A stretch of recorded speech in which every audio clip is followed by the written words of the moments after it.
Muito boa tarde, estamos começando mais uma entrevista no Amazonas Atual, aqui pelo Facebook. Estou aqui com o Romero Reis, nosso convidado de hoje. Romero, que é presidente do CODESE, o Conselho de Desenvolvimento Econômico Sustentável e Estratégico de Manaus. Ao lado do Romero aqui, o Kleber Oliveira, também participando dessa entrevista conosco. Muito boa tarde, Romero. Boa tarde, Valmir. Boa tarde, Kleber, internautas. É sempre um prazer estar aqui para a gente poder falar sobre o trabalho do CODESE, os problemas e as soluções para a cidade de Manaus. Eu queria começar perguntando como é que surgiu o CODESE. Parece que ele não é local, não. Ele tem várias cidades brasileiras, ou é uma coisa de Manaus? E como é de quem foi essa iniciativa? Na verdade, Valmir, o CODESE ele surgiu através das práticas que o Silvio Barros, e o Manauara conhece bem o Silvio Barros, na época do Gilberto Mestrinho, o primeiro governo dele, ele foi secretário da Amazonas Tour, né? Depois ele voltou para a terra dele, lá em Maringá, se candidatou a prefeito e aplicou uma série de condutas da iniciativa privada, né, na gestão pública, e foi capaz de inserir Manaus entre as melhores cidades brasileiras para se viver, e gerou muita qualidade de vida e desenvolvimento para lá. E essas boas práticas, depois que ele saiu da gestão pública, foram transformadas nesse projeto, o projeto futuro da minha cidade. E esse projeto foi patrocinado pela Câmara Brasileira da Indústria da Construção Civil. Em 2015, 16, 17, eu fui presidente da Associação das Empresas do Mercado Imobiliário, ia constantemente a Brasília nas reuniões do conselho lá, e um dia lá em abril de 2015 tomei conhecimento desse projeto e escrevi Manaus para recebê-lo, né, juntamente com o Frank, na época que era o presidente do Sinuscom, e assim iniciamos essa cruzada aí 2015, 16, 17, para convencer as pessoas, para sensibilizar os voluntários, que é uma entidade composta por voluntários sem fins lucrativos, apartidária. A gente não discute política lá dentro do CODESE, a gente busca encontrar quais são os problemas para a cidade e expressar aquilo que a sociedade civil organizada entende como soluções. É uma entidade privada, né? Ela não tem vínculo público, o CODESE. Nenhum, ela é mantida por voluntários, por contribuições da iniciativa privada, né? Nós temos uma estrutura muito enxuta, nós temos uma estagiária e uma diretora executiva, né? As salas são compartilhadas, basicamente doada por um membro nosso. E isso tudo é um exemplo de como, com uma estrutura tão pequena, você consegue realizar tanto. É só você entrar no nosso site lá, né, codesemanaus.org.br. Você lá tem um repositório com tudo aquilo que o CODESE já produziu, com a sua estrutura, com a nossa estratégia. Ou seja, é realmente apaixonante participar do CODESE e vale a pena porque é uma causa muito nobre. Nós costumamos dizer que somos voluntários, mas somos apaixonados pela cidade de Manaus e a gente realmente deseja encontrar soluções para os graves problemas que uma cidade tão complexa, com mais de 2 milhões de habitantes, Manaus é a 7ª cidade mais populosa do Brasil, né? Perde só para capitais como São Paulo, Rio de Janeiro, Belo Horizonte, Salvador e Fortaleza, né?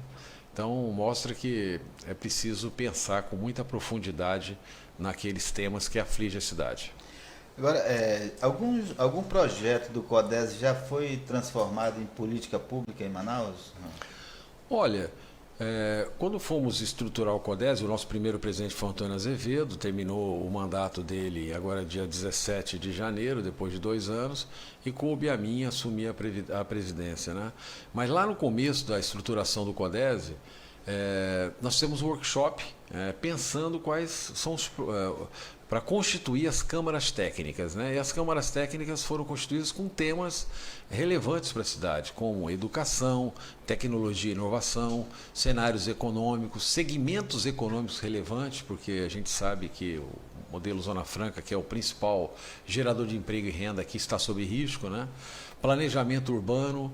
E depois surgiu a Câmara de Indústria 4.0, né? Então hoje nós temos aí, tem a Câmara de Atração, Investimento, Ambiente e Negócio, na qual eu coordeno, e nós temos hoje 7 câmaras técnicas atuantes e tem possibilidade de implantar ainda segurança, saúde e gestão pública. Na verdade, falta braços para a gente para poder atuar em todos esses segmentos. E, por exemplo, o grande problema que nós enfrentamos na cidade de Manaus é a geração de emprego fora da Zona Franca de Manaus. Isso é uma realidade, né? Enquanto a gente falta emprego na cidade, os políticos aí estão cheios de privilégios, quer dizer, e é isso que a sociedade civil organizada combate, né? Se você pega o padrão salarial médio da iniciativa pública, comparado com o da iniciativa privada, é quase o dobro, né? Isso mostra que é preciso gerar riqueza através de outros segmentos que não aqueles que estão, os polos que estão aí na Zona Franca. E como é que você vai fazer isso?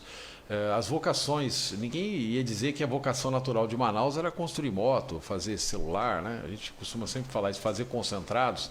Essa foi uma vocação industrial construída pelo modelo Zona Franca, e que bom, gerou 100 mil empregos direto ao longo dos últimos anos, né?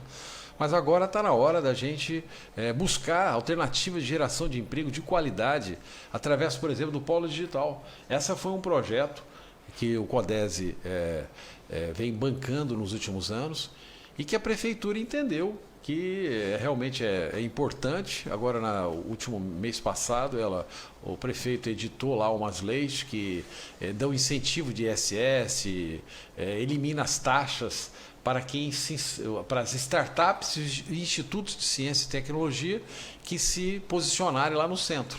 Ou seja, esse foi um trabalho genuinamente feito pelo CODESE. O CODESE mostrou a importância da gente consolidar o ecossistema das empresas de base digital, né? E isso vai gerar emprego de qualidade na cidade. Você tem uma ideia, o piso salarial médio do distrito é alguma coisa em torno de R$ 1.500.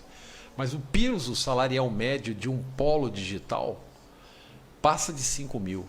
E hoje aqui em Manaus deve ter mais de 400 postos de trabalho para essa área e não consegue preencher porque não tem mão de obra especializada para suprir essa necessidade. Ou seja, vale a pena. Você vê como o CODESE tem uma visão de longo prazo. Nós não estamos aqui para resolver o problema em um ano, pensar a cidade em 2, 3 anos. Nós estamos tentando pensar a cidade até 2038. Começou esse trabalho em 2018. Ou seja, é uma questão de 20 anos. A gente sabe que o desenvolvimento é um processo, não é um evento, né? Não tem salvador da pátria. Ninguém vai chegar aqui e vai falar, eu vou fazer isso, vai fazer aquilo e vai resolver o problema numa cidade tão complexa. O que precisa é liderar esse processo, capaz de inserir Manaus entre as 10 melhores cidades para se viver, entre as 20 melhores cidades para se fazer negócio, que esse é o 2/3 do 10/20, que é o nosso...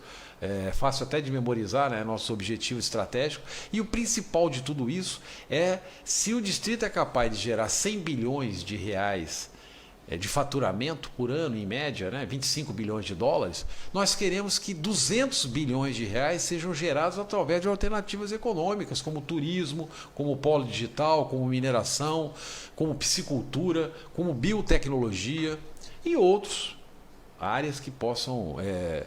complementar a geração de emprego, porque o modelo Zona Franca está sob risco, ele vem desidratando, não só por conta da palavra da renúncia fiscal e isenções tributárias que estão sendo combatidas, principalmente pelo governo federal nas suas visões liberais de economia, né? Mas por conta da disruptura tecnológica. Basta uma linha de produção de motos que hoje emprega 1.000 pessoas. Daqui a pouco essas 1.000 postos de trabalho vão ser substituídos por robôs. É a indústria 4.0 aumentando a eficiência, a produtividade, usando a tecnologia. E isso já é um processo natural, vai acabar perdendo o posto de trabalho. Então, nós que somos apaixonados pela cidade, que temos nossos negócios aqui, que temos filhos aqui, não podemos agir como muitos políticos que ficam aí fazendo bravatas, inimigos da Zona Franca, porque mexeu no IPI, mexeu aquilo. Isso vai acontecer naturalmente. O que a gente precisa é segurar essa onda de retirada dos incentivos a curto e médio espaço de tempo, que é importante para não perdermos os postos de trabalho que estão aí, né? Porque nada vai ser capaz de suprir isso, e ao mesmo tempo, em paralelo, trabalhar ainda mais para produzir e liberar essas alternativas. Agora, em relação ao polo digital, o que se produziria? Software? Aplicativos Qual é a base da produção do polo digital? O polo digital nada mais é do que você pegar a disponibilidade da tecnologia digital que está aí, né, e resolver os problemas do cidadão. Então, por exemplo, um aplicativo que vai fazer você marcar consulta, ao invés de você ou fazer a sua matrícula na escola, ao invés de você ter que levantar 3 horas da manhã, vai pegar uma senha que depende de alguém para entrar numa fila para poder matricular o seu filho. Já pensou um negócio desse? É um negócio impensado nos dias de hoje, né? Você marcar uma consulta médica, ter que ir lá na fila, você ter um documento, ou você fazer uma simples consulta, se você pode construir, qual é a área que você pode construir numa área, numa propriedade que você tenha lá, você entra no mapa da cidade e você pega o seu mouse e coloca a ponteira dele em cima da propriedade que aparece no mapa, no endereço que você está pesquisando. Automaticamente vai abrir uma janela que vai ser, por exemplo, a CIT, a Certidão de Informação Técnica. Nesse local pode edificar 20 andares, o afastamento é tal, o coeficiente de aproveitamento é tal. E aí, imagina mais avançado ainda, que você pega toda a documentação dos projetos nos arquivos, no formato que o sistema pede, e você entra com eles ali e declara e faz uma anotação de responsabilidade técnica de quem projetou aquele projeto que você quer aprovar e instantaneamente sai o alvará de construção. É um prédio de 20 andares, vai gerar 500 empregos que muitas vezes passa 6 meses, 2 meses, 4 meses, 1 ano para poder aprovar. E sendo que você consegue fazer isso de forma instantânea e no dia seguinte aquele empreendimento vai começar e ele vai gerar postos de trabalho e essas pessoas vão receber salário, vão resgatar a sua dignidade e vão comprar no comércio, que encomenda na indústria, que paga os impostos, que segura a máquina pública e aí faz toda essa cadeia econômica acontecer. Olha, isso é uma coisa fantástica, ou seja, é utilizar a tecnologia para resolver os problemas que afligem a cidade e as pessoas.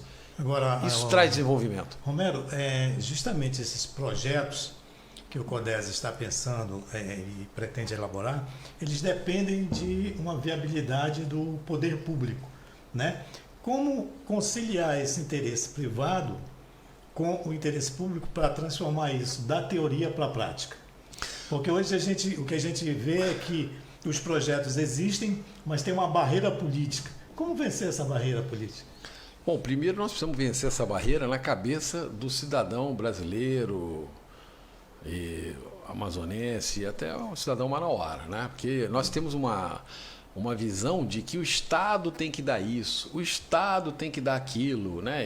O Estado não me deu isso, o Estado não dá nada, a gestão pública não dá nada. Esse foi um grande erro das últimas décadas. Quem é o grande gerador de emprego e renda e desenvolvimento num sistema capitalista como é o nosso, democrático capitalista, graças a Deus, né?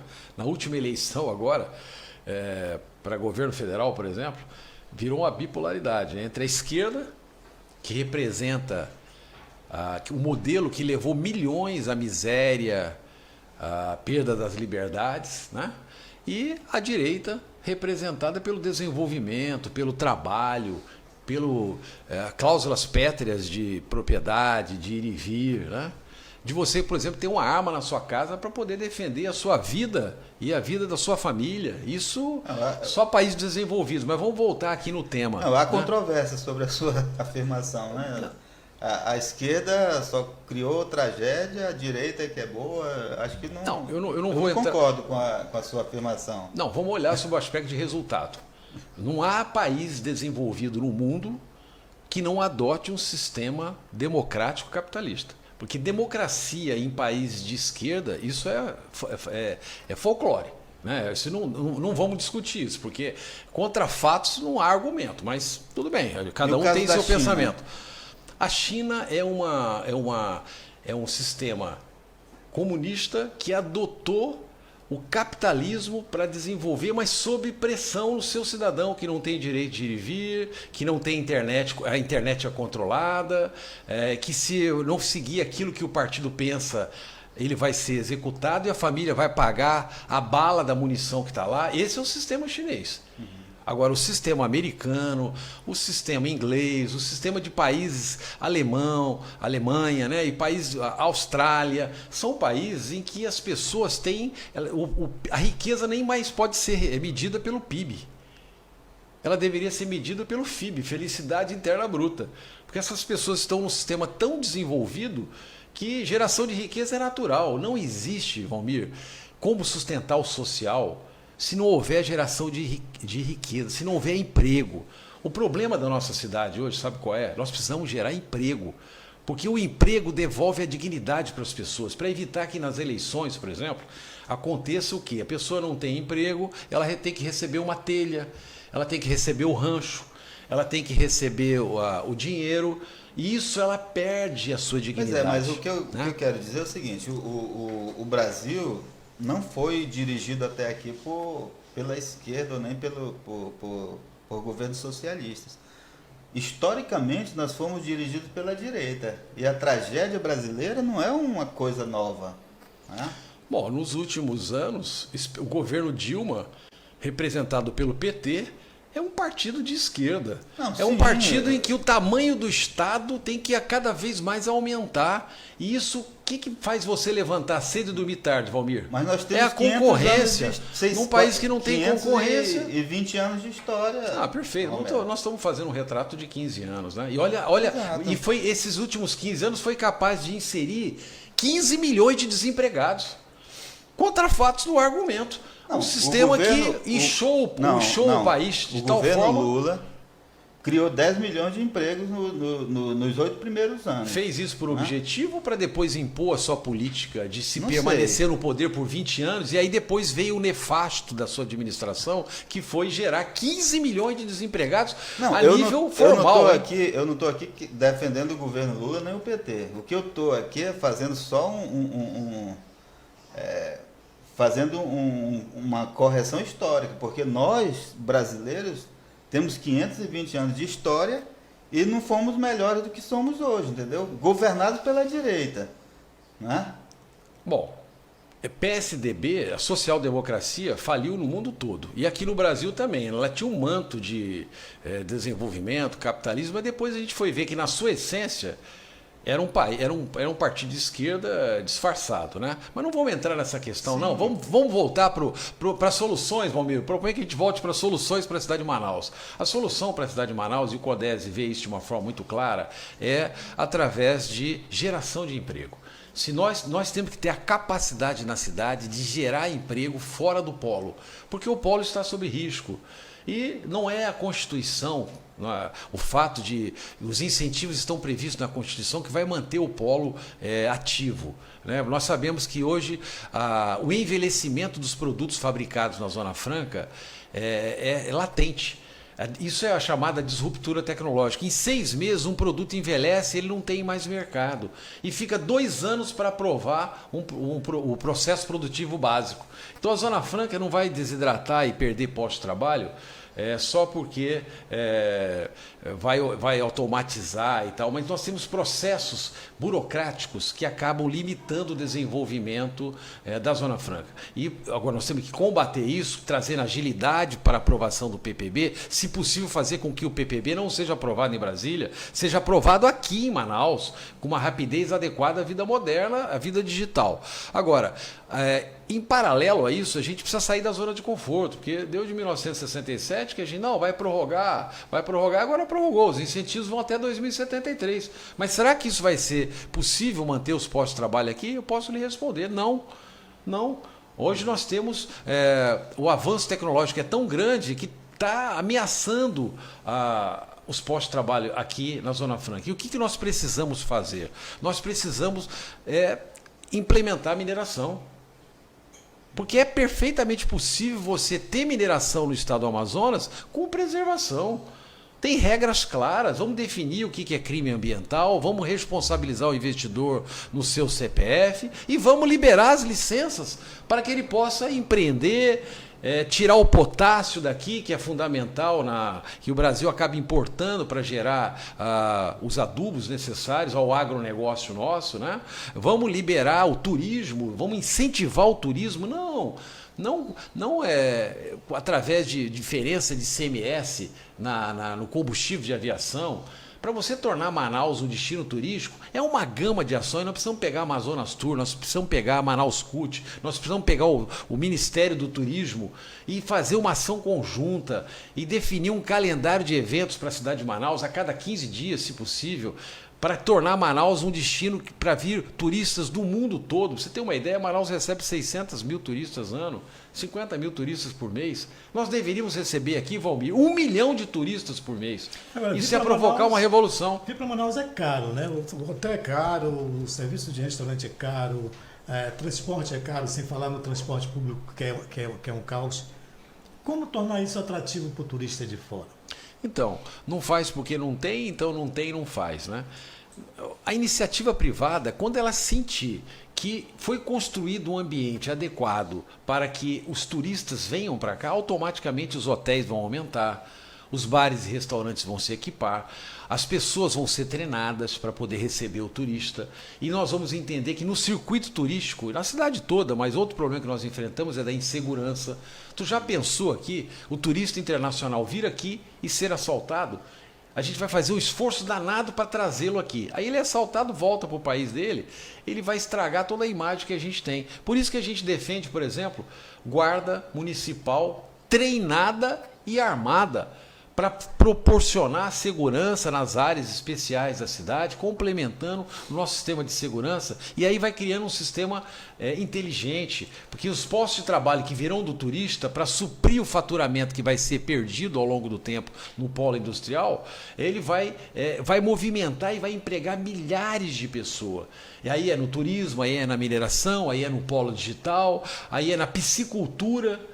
Olha só. Agora, qual seria esse ambiente que sinalizasse para o investidor, para o empresário, que há um ambiente favorável?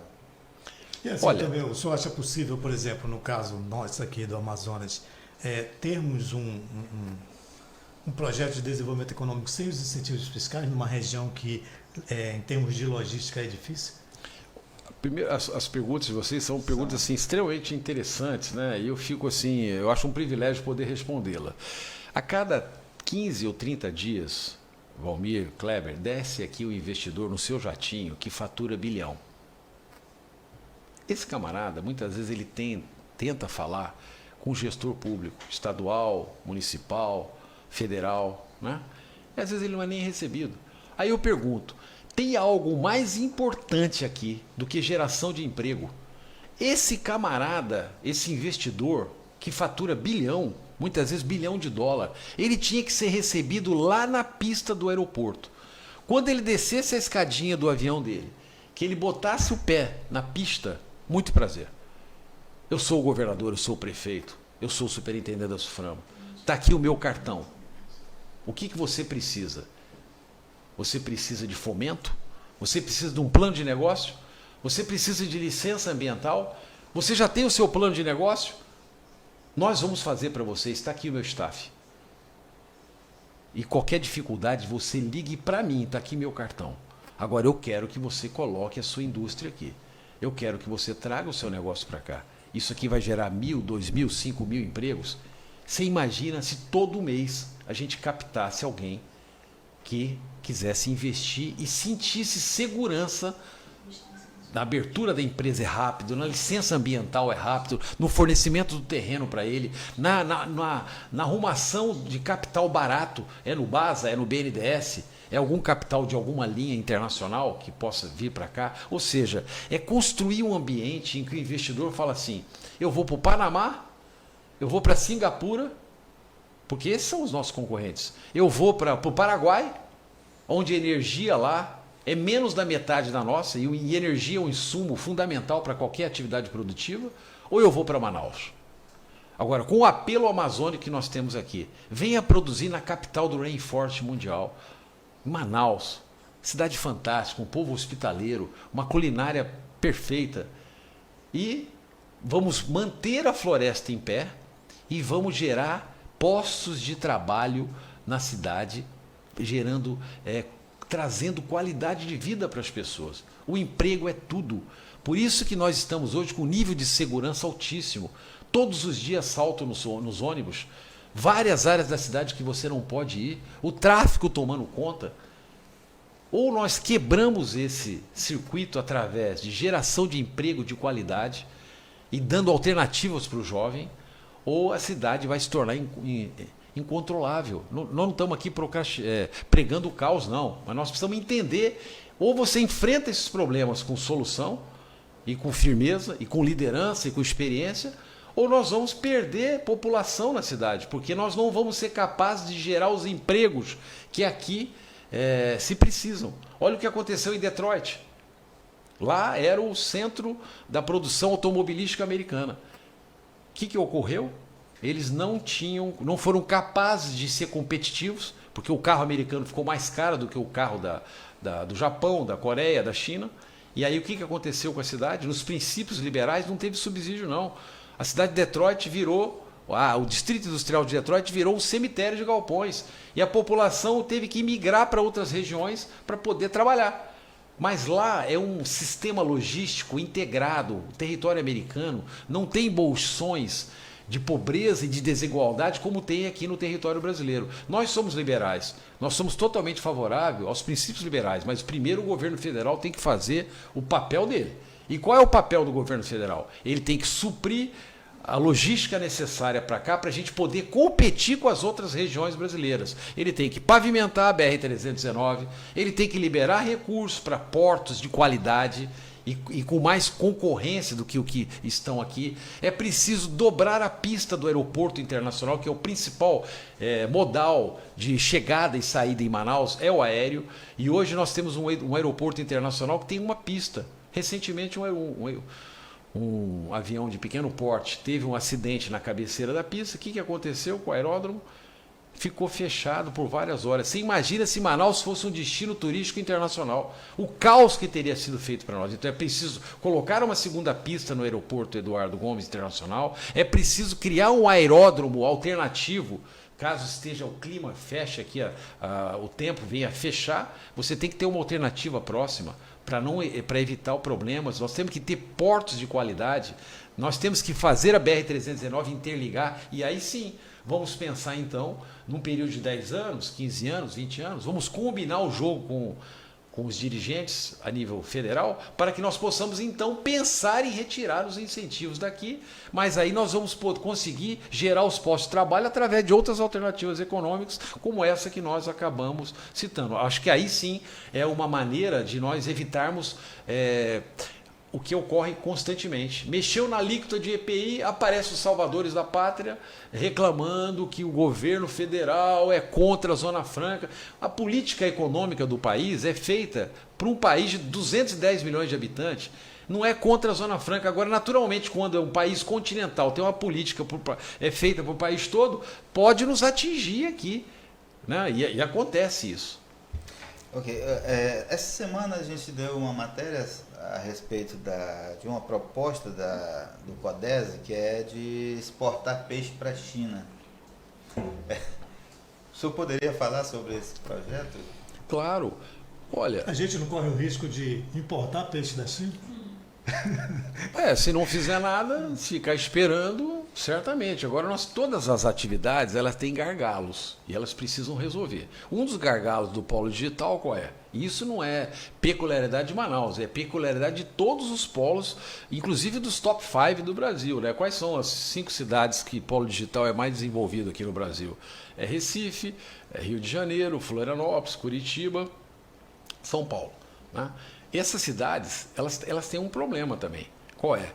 As startups, os institutos de ciência e tecnologia estão se desenvolvendo, mas muitas vezes não tem gente capaz de ocupar esses postos. E sem pessoas que dominem bem a matemática, para que elas possam implementar os algoritmos que vão conter os softwares, né?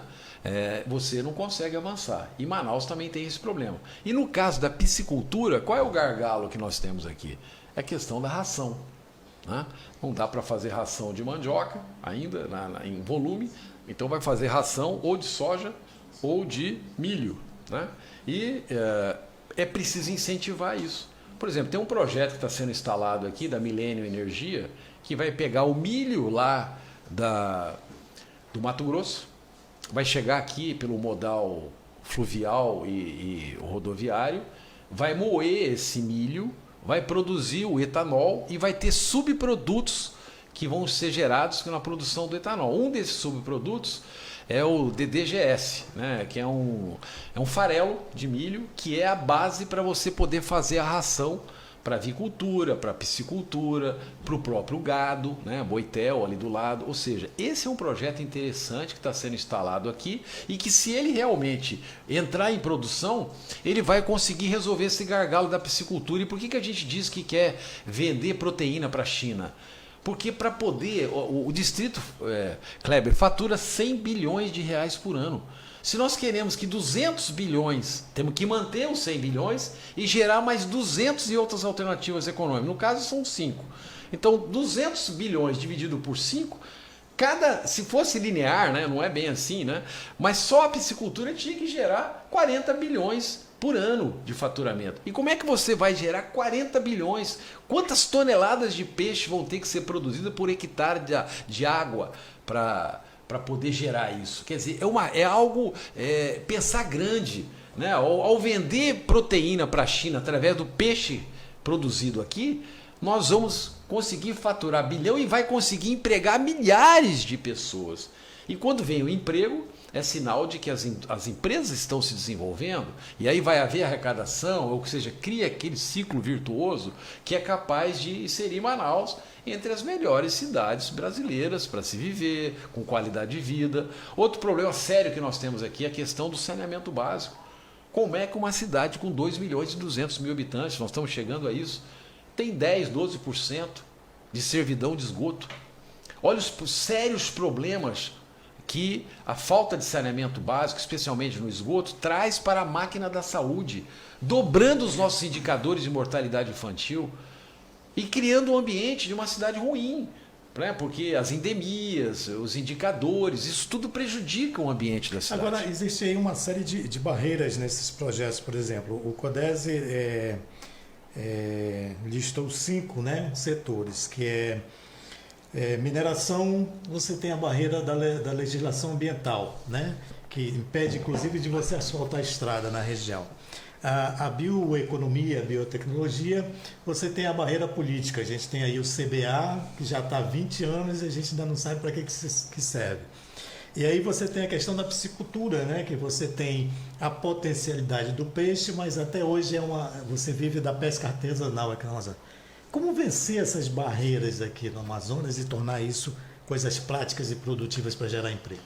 Bom, uma das coisas que eu já falei essa frase várias vezes, ela é lá do Ronald Reagan, né? Mas os governos, como é que os governos agem, né? Um agente econômico se movimenta, a gestão pública, os governos fazem o quê? Taxam.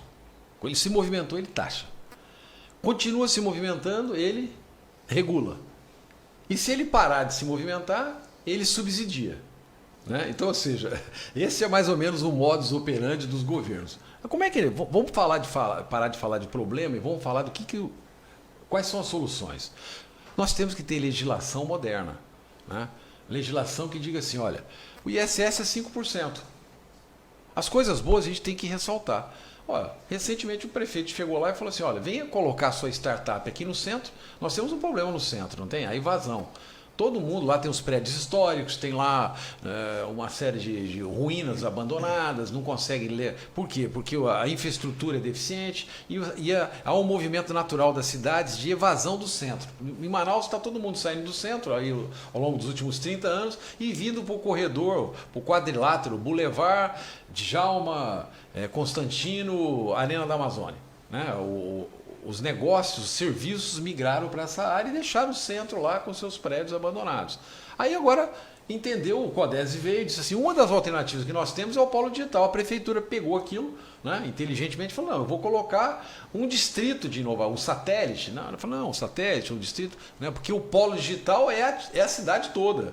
É como a Zona Franca de Manaus, não é só para quem está instalado lá no distrito.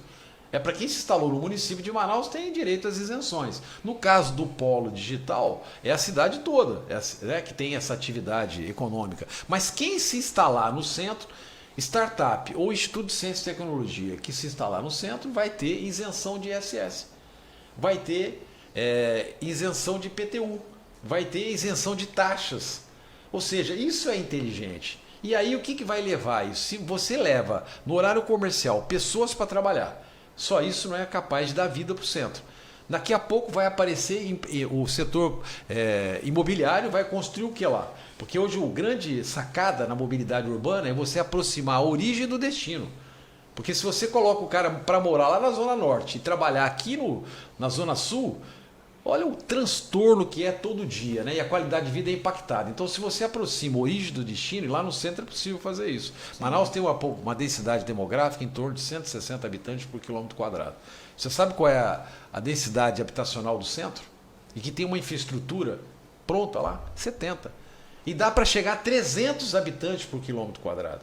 Tóquio tem 6.500 habitantes por quilômetro quadrado. E sem ter investimento na infraestrutura, porque está lá pronto. O que a gente precisa agora é levar negócios, colocar habitação, e aí você vai ter vida 24 horas e vida inteligente no centro. Nos próximos anos, o centro de Manaus tem tudo para ser uma das melhores áreas da nossa cidade. Agora, voltando a essa questão do peixe, eu encontrei aqui um negócio interessante, uma informação interessante, que a China hoje é o maior produtor de tambaqui do mundo. E esse tambaqui eu encontrei no site Animal Business, que é da Sociedade Nacional de Agricultura, esse site. Ele diz que os alevinos de tambaqui foram doados para o Deng Xiaoping, que é o pai do atual presidente chinês, né?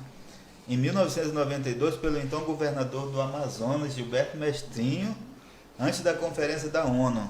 E aí, 27 anos depois, com a introdução do tambaqui no território asiático, a China é o maior produtor mundial de tambaqui.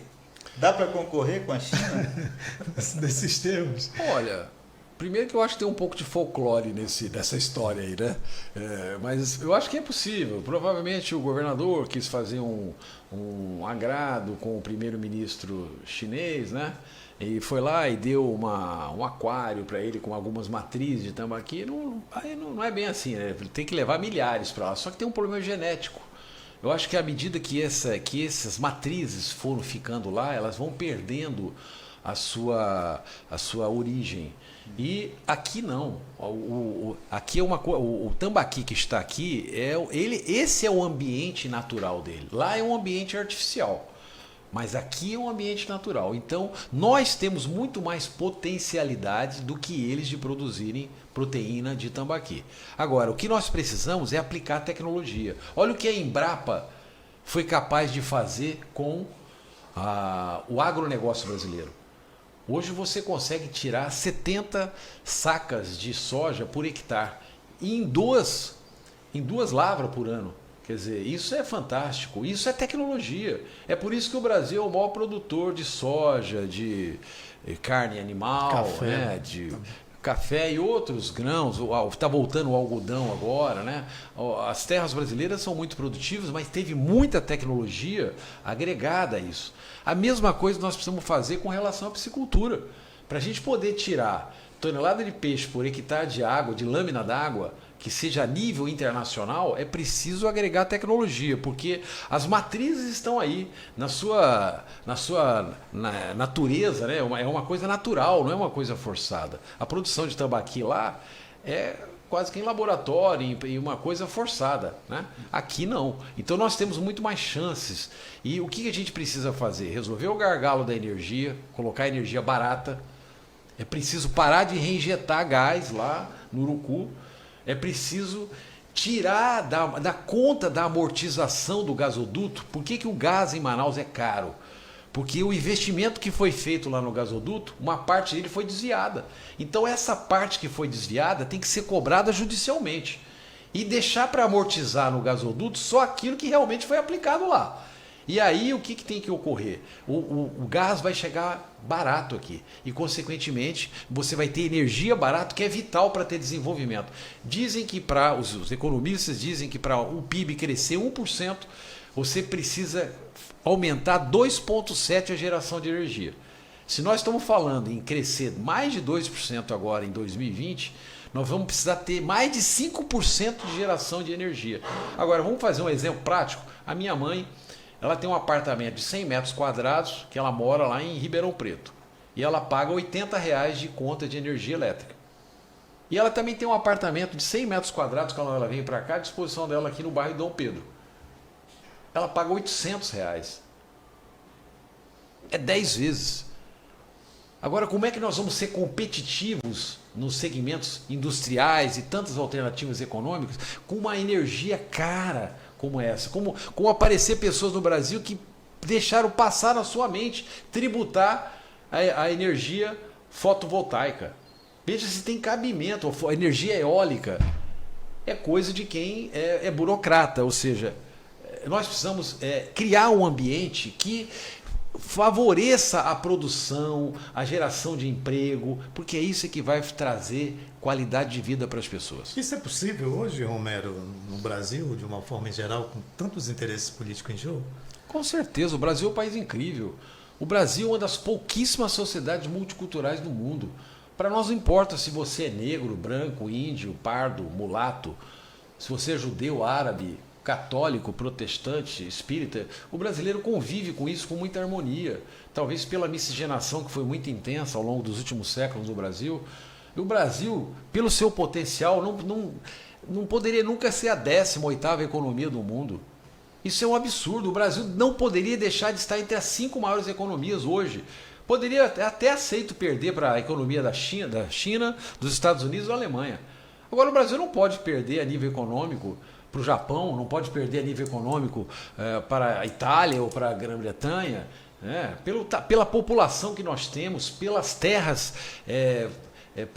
numa zona adequada, não tem efeitos naturais, catastróficos, que não tem neve, não tem terremoto, não tem maremoto, ou seja, nós somos um país privilegiado. O que a gente precisa agora é favorecer a geração de emprego. Isso é que vai trazer felicidade para as pessoas.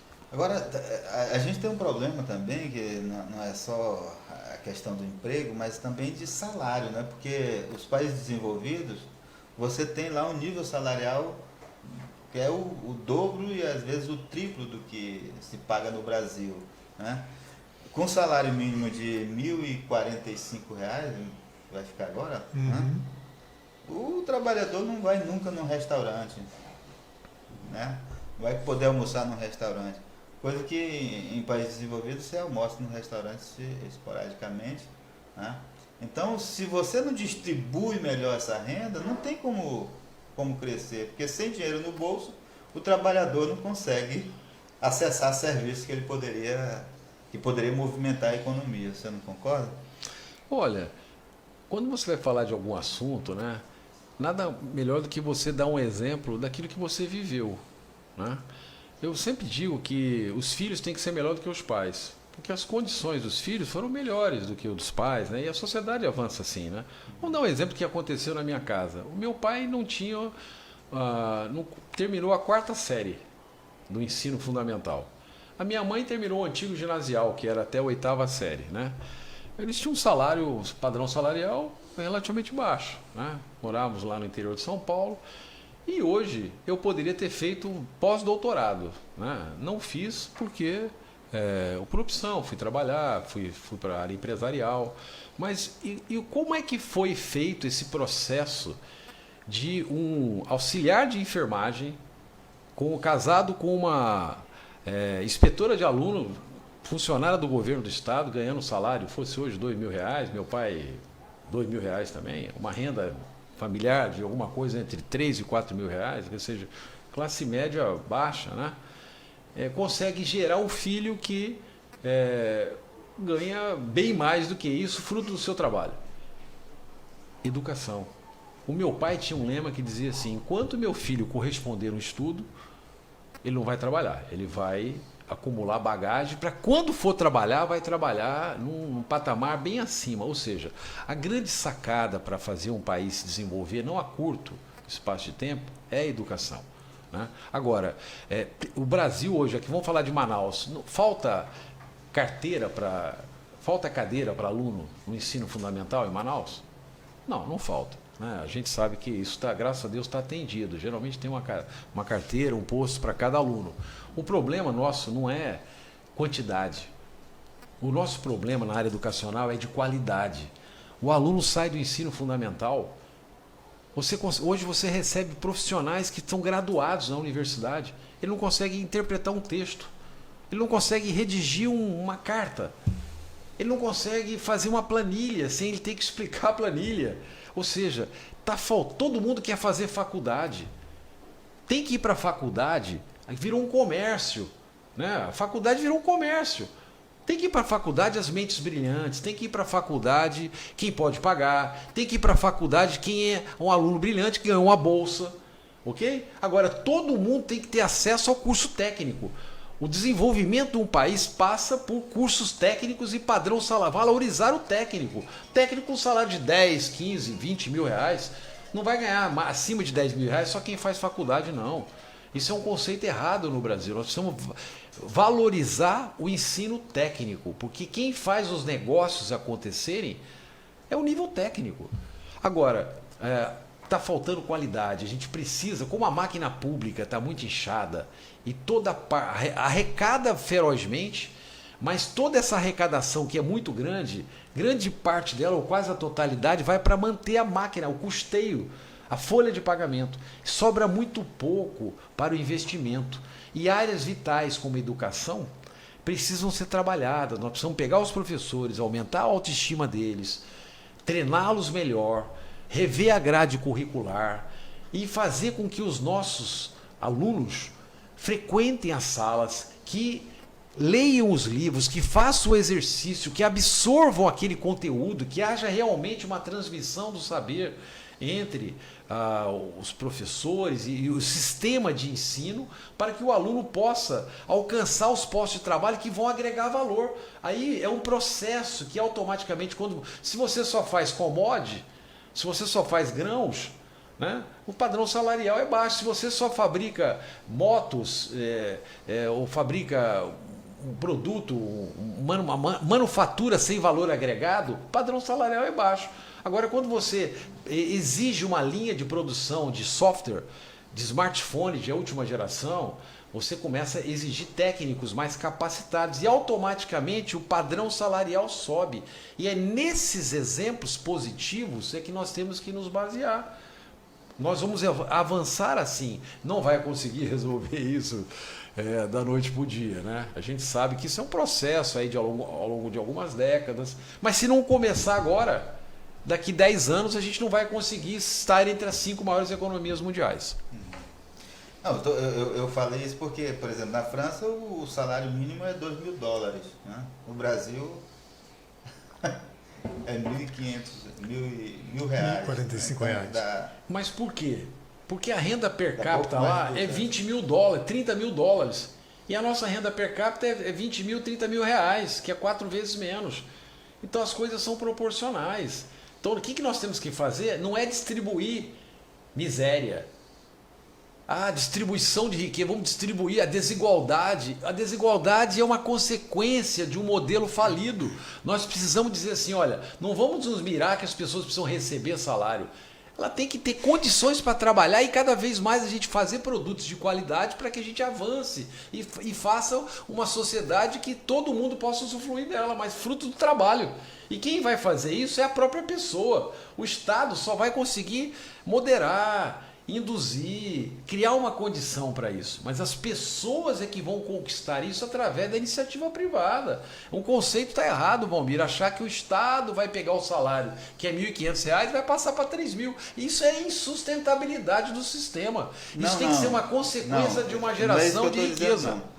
Eu não acho que o Estado é que tem que fazer isso. Eu acho que os empresários é que tem que fazer, entendeu? Pagar salários melhores para os seus funcionários. Tendo o mercado, né? Vai pagar. Porque se ele não pagar, sabe o que vai acontecer? O Napoleão Hill escreveu um livro chamado A Lei do Triunfo. Ele escreveu esse livro em 1914. Ele tinha vários princípios lá. Um deles era o seguinte: naquela época não tinha a palavra bacana de que funcionário, hoje é colaborador, mas naquela época era funcionário, né? Aí, qual era uma das teses que ele defendia lá? Que se o patrão não fosse capaz de perceber que aquele funcionário era muito valioso, o que ia acontecer?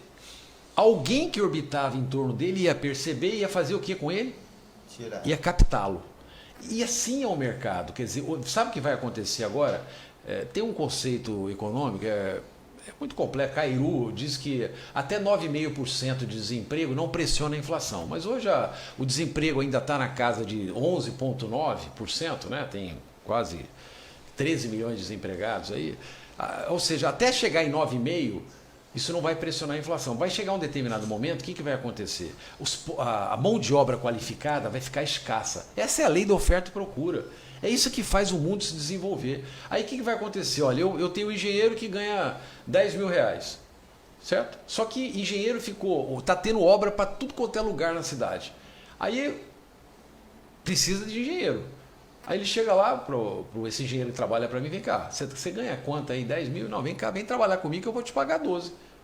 Aí ele vai pesar, não, é só salário, é uma cesta de benefícios? Não, eu tenho os mesmos benefícios que eu tenho aqui e um salário de 10 mil, os mesmos benefícios lá com um salário de 12 mil. Essa é a lei da oferta e procura. Ele vai sair e vai para lá. Agora, por que vai pagar 12 mil ao invés de pagar 10? Porque aquele negócio vai gerar lucro, aquele negócio vai ter sustentabilidade, então ele é capaz de melhorar o padrão salarial. Ou seja, durante décadas também, nós demonizamos o lucro. Parece que num país de pensamento social, capitalista, mas com pensamento socialista, achando que o lucro é pecado.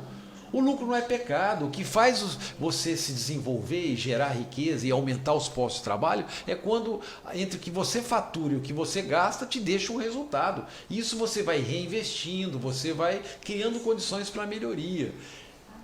Não é uma coisa muito fácil, mas tem que começar. Ok. Romero, a gente está se aproximando, já extrapolando nosso tempo e muito. Mas eu queria te perguntar ainda sobre essa questão da pré-candidatura. Você era filiado ao PSL, saiu do partido, se filiou ao Novo. Faz tempo. Se filiou ao Novo e recentemente o Novo anunciou você como pré-candidato a prefeito de Manaus. Está firme mesmo esse propósito de disputar a prefeitura? Olha, Valmir, eu fico muito tranquilo e eu aproveito essa oportunidade aqui que vocês estão disponibilizando, Kleber, os internautas, né? Primeiro em dizer que nós não temos projeto de poder. Zero. Nós não temos projeto de empoderar grupo A, B, C. Nós ao longo da nossa vida, nós acumulamos uma experiência, né? Eu conheço profundamente o estado do Amazonas. Eu venho aqui há 25 anos, esse ano a minha empresa, meu grupo vai fazer 25 anos, gerando emprego aqui na cidade, né? Isso é motivo de satisfação para a gente. Mais de 2 mil empregos direto e indireto, fruto das nossas atividades, né? Isso não é uma coisa fácil, né? A gente sabe que 80% das empresas que são abertas, nos 5 primeiros anos, elas deixam de existir. E você conseguir chegar a 1/4 de século, como é o nosso caso, é um motivo de satisfação. E agora, o que a gente procura fazer? O CODESE é uma atividade maravilhosa. Nós não comentamos de política no CODESE. Nós pensamos naquilo que é bom para as soluções dos problemas da cidade. Agora, o CODESE é formado de pessoas, por acaso eu sou uma delas. E me surgiu a possibilidade de pleitear, disputar, dentro do rito eleitoral, a Prefeitura de Manaus, e para isso eu precisava de um partido. Eu me filiei no PSL em 2018 para ajudar na candidatura ao governo federal daquela época. E depois eu vi que não tinha mais identidade com aquele partido.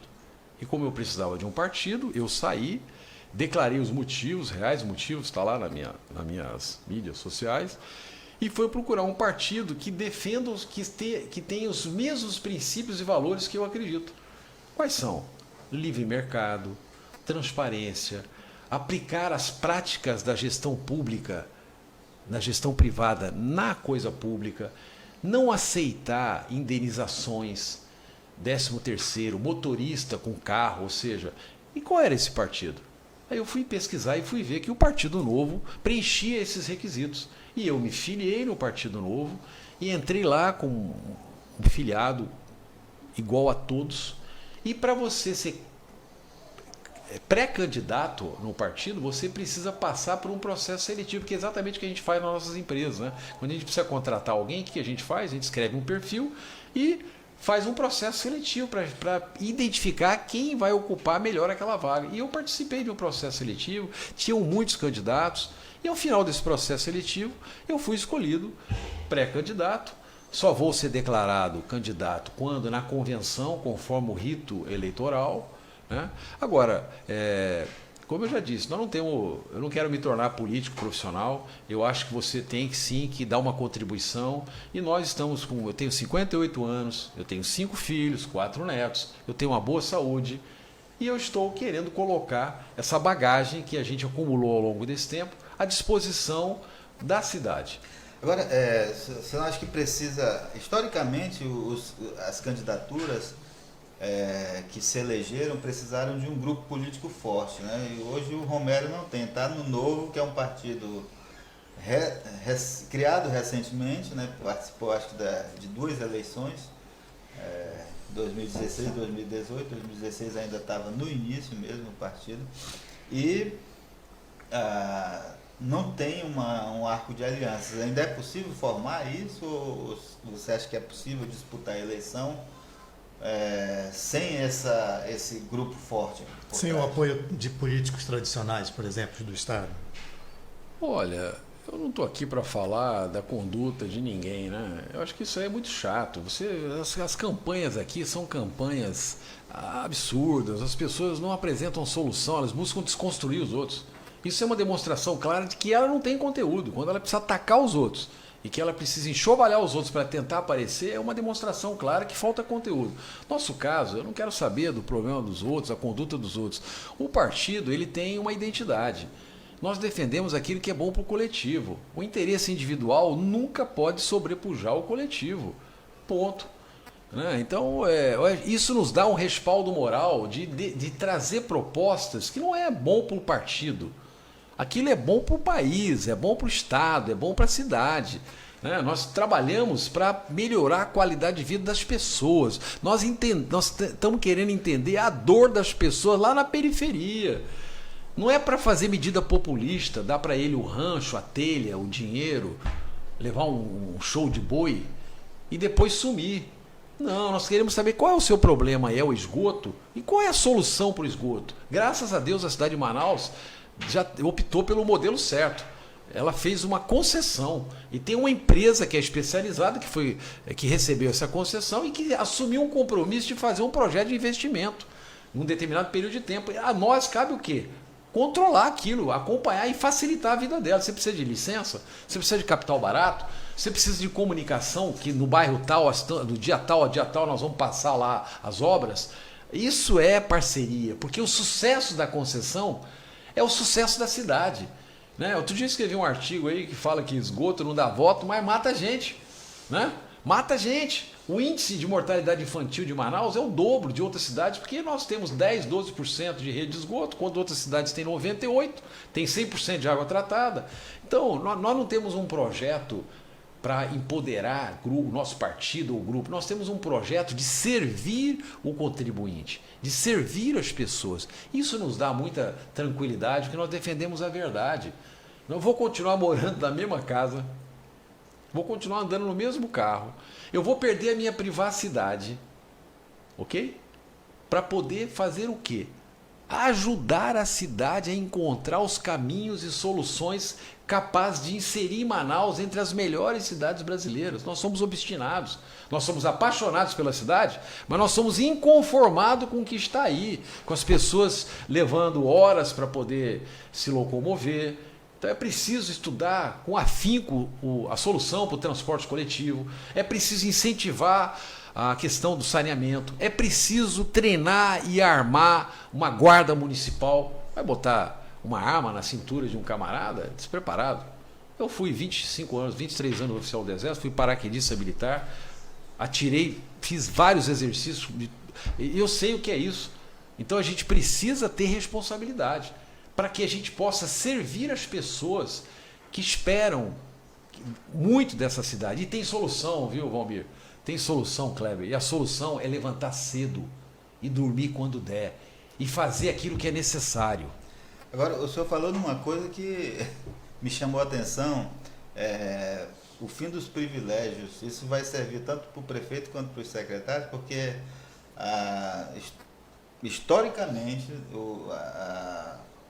os gestores públicos, né, o governador, o prefeito, os secretários, tudo tem carro à disposição, até subsecretário tem carro que vai levar e trazer em casa.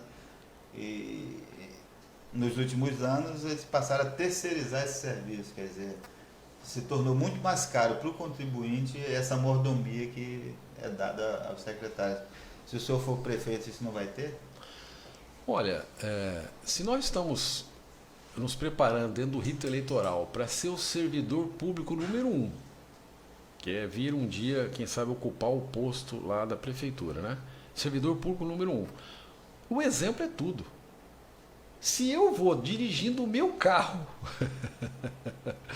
chegando no horário lá, você acha, com essa humildade e com essa firmeza que Deus me concedeu, que algum servidor que vai trabalhar no meu time vai fazer diferente?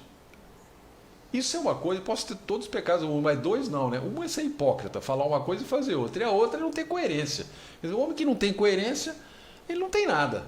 Eu acho que a coerência é tudo. Eu não estou aqui para fazer crítica das administrações passadas que estão aqui. Longe de mim disso. Nós somos homens de solução.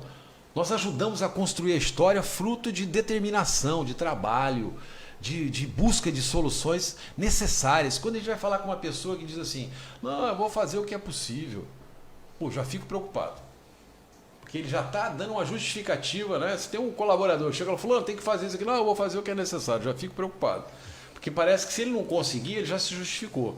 Agora, os problemas são tão graves na cidade, isso não é mérito de Manaus, todas as cidades são sistemas complexos, né? Muita gente.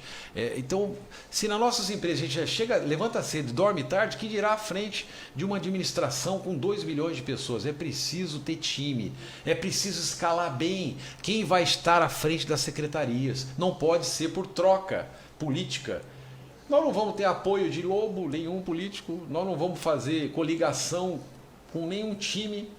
Então, quando nós chegarmos lá, nós vamos ter independência para aplicar as boas práticas da iniciativa privada na gestão pública. Secretário vai ser escolhido através de um processo seletivo. Nós vamos escrever qual é o perfil para ser secretário de educação.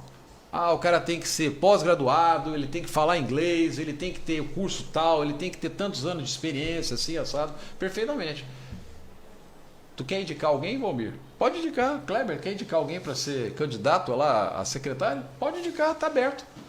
Qualquer um vai poder se candidatar, vai participar de um processo seletivo e aquele que foi escolhido vai sentar lá e vai trabalhar, não é para o prefeito, ele vai trabalhar para quem?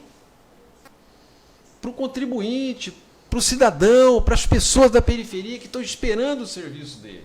Essa é uma visão diferente. Isso é que vai fazer Manaus se tornar uma das melhores cidades brasileiras. Isso não existe no Brasil, hein? Só na Europa. Mas vamos começar? Vamos. Eu acho que olha o Zema. Olha o que o governador Zema, não é porque é do meu partido não, mas olha lá, olha o que o Zema está fazendo em Minas Gerais. Ele pegou um estado que tem 850, 860 municípios, né?